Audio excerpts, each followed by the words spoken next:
I'm Scott Van Pelt. 60 minutes and maybe 30 seconds, Steve. You got him?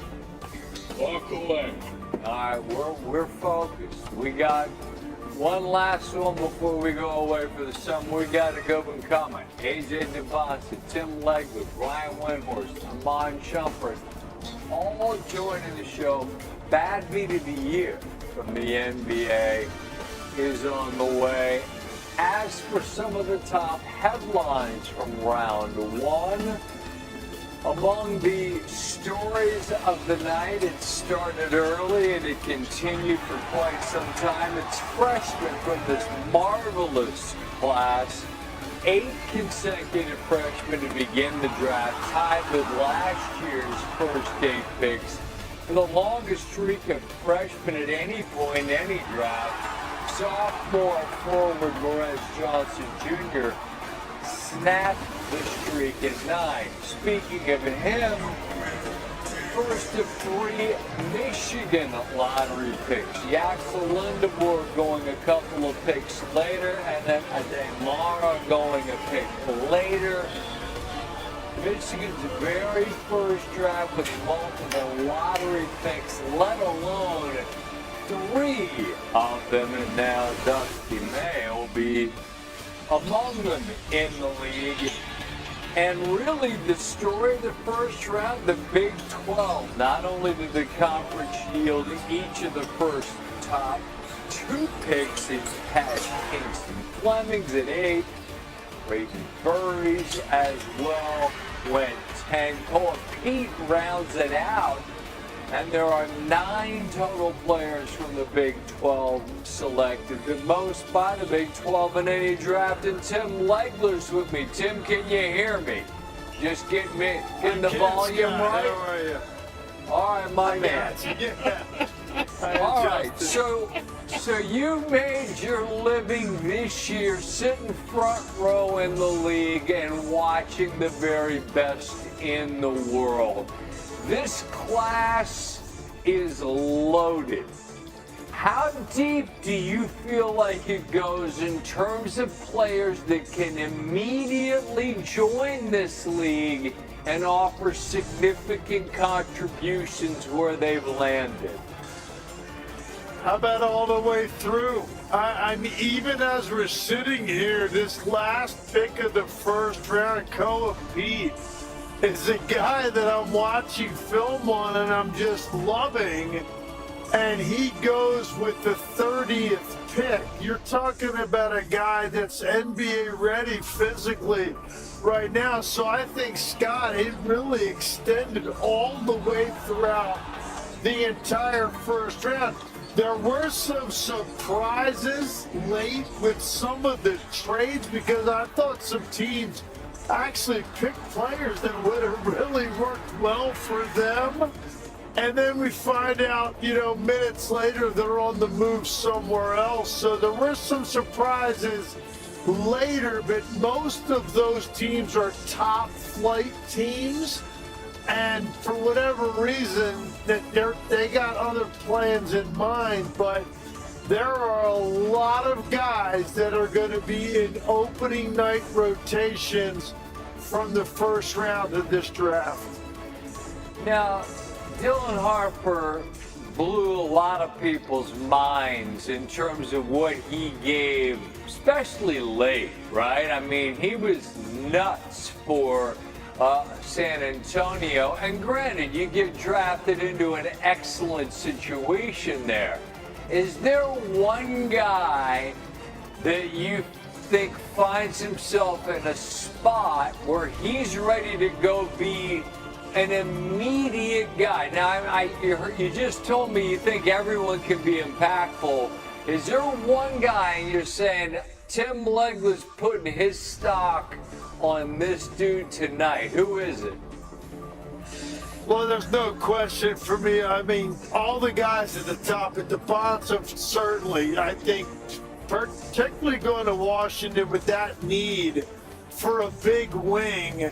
They've already got a ball-dominant guard. They've got an elite big. They've got some other young guys. They've got a lot of lottery picks on that team. They don't have a guy like this that right away makes you so much better on both ends of the floor. His intensity, his IQ, his versatility offensively. He can play off as a cutter, or you can give him the ball and let him go create. So there's no doubt that he is NBA ready, immediately plug and play for DeBonsa. But I think when you start looking around the first round, other than the obvious guys at the top, I look at a guy like Axel Lindenberg in Golden State. Man, they have to be thrilled that a team that really can't wait for guys to be drafted and developed down the road with the state of their roster and what they're still trying to do, that a guy like that with that much maturity and polish on his game would be available at that pick. They have to be thrilled to get a guy like that, a bigger wing with versatility, and most importantly, he's mature. He's got some seasoning. That's what Golden State needs. Maybe you just answered my question. I was going to ask, who's a team that we would call good to better than good potentially, who got someone who's ready to go tonight? Is it essentially that what you're saying right there with Golden State, with Lindenberg, a guy who, by the way, is like a week older than Kuminga, who they just said goodbye to last year?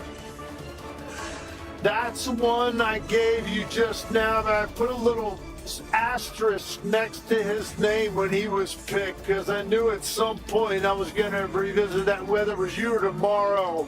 That's how much I love that pick for Golden State. But I got one for you. How about Kingston Fleming's in Atlanta? Sure. I mean, you're talking about a guy that can really pressure the ball. He's a big-time offensive player as well, but defensively, I think, is where he's going to kind of make a name for himself initially.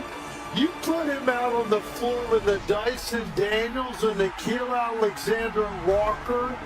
I mean, you're talking about that's top-tier pressure on the perimeter all over the floor.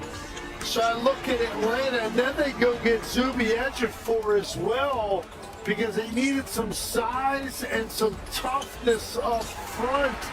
They addressed that need as well, and that's a team that obviously was a big storyline last year. They emerged. They became a solid playoff team in the Eastern Conference. They re-signed C.J. McCollum, so now it's like the young guys take a step. And now let's go add a couple more pieces for depth. I thought Atlanta did that. I'm at the place, Tim, where anything Presti and OKC do, I just blindly say, must be great, because it always is. You get a guy in Mara whose length is massively impactful, and Sturts, I don't know how much you saw him play in college, but I love the way that guy plays. He's never bothered, he's never hurt, his expression never changes. From 12 to 16, can you get impact players? I don't know, I think they've already got plenty. I love what they did. Do you share that sentiment? Completely agree with it. I was wondering if they were going to try to package those and move up into the top 6, top 8. They weren't able to do that. Maybe they didn't want to do that.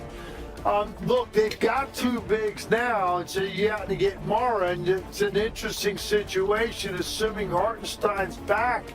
You've got now 3 bigs, so I want to see how that plays out. I really like Mara. His passing ability as a guy like on a short roll, which you get a lot in OKC because of the amount of attention that Shea draws off ball screens. He could also, I think, eventually extend his range. I think he can step out, become a pick and pop, but his rim protection is elite. He's agile. and his ability to go track guys in the lane, and then starts as a guy, I think, as a spacer, as a shooter. You know for a fact that his IQ is something that certainly Mark Dagnall is going to love about him. People were questioning his defense. Was it good enough? Look, if you're going to go to a place where you need some defensive infrastructure around you, I think he found it in Oklahoma City. But I think ultimately he's a guy that's just a winner. He's smart, he's crafty, and he's a guy that's going to be appreciated there. Look, that's a tough rotation to crack. I don't know what it's going to look like for those guys early on in Oklahoma City, but I think they got two really good, smart players that maybe bide their time a little bit, but eventually become very good NBA players. I want to close with this, and I feel like I've asked Louis Redick this question on the NFL draft front.